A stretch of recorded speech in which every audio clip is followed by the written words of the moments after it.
everyone, my name is Stacy Stanton and I am going to discuss the use of wildcards in research. The purpose of this presentation is to explain why wildcards are used and how they can be beneficial. Also, first I will explain to you the concept of truncation as it's closely related to the function of wildcards. So according to the Librarian's Guide to Online Searching by Christopher C. Brown and Suzanne S. Bell, truncation is one of the most useful and used features of databases.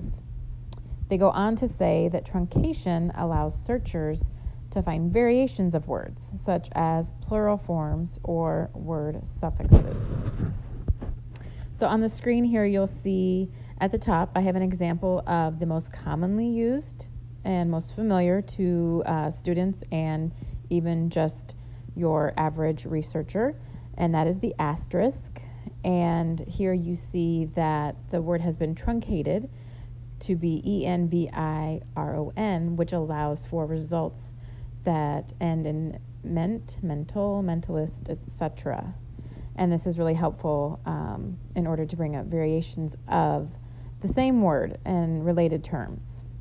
So while truncation may shorten a word, using the wildcard of the asterisk actually allows for more results of the variation of that word.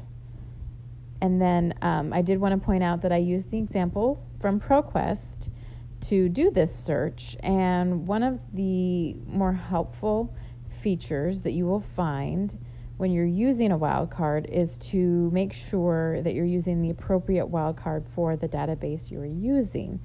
So for example, the example that ProQuest has given is the asterisk, which is, again, the most commonly used and most familiar. And the example they use is right under their search tips, and there is even a link for you to follow if you need to find out more information. So I wanted to make sure to point that out to you. So again, the purpose of a wildcard is to find variations of a search term in order to find relevant results that not necessarily use the exact term environment, but have anything related to that. And to close, I wanted to mention that, again, there are other wildcards that can be used. For example, there's the question mark and the $sign. And these can be helpful in place of perhaps spellings. So in the example I used, organization is spelled with an S for British spelling and with a Z for American spelling.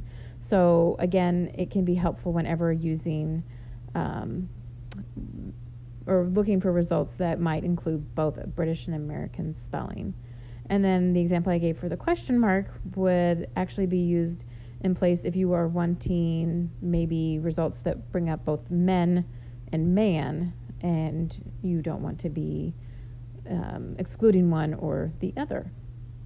So if you're interested in learning a little bit more about wildcards, I would recommend Chapter 10 in the Librarian's Guide to Online Searching by Brown and Bell.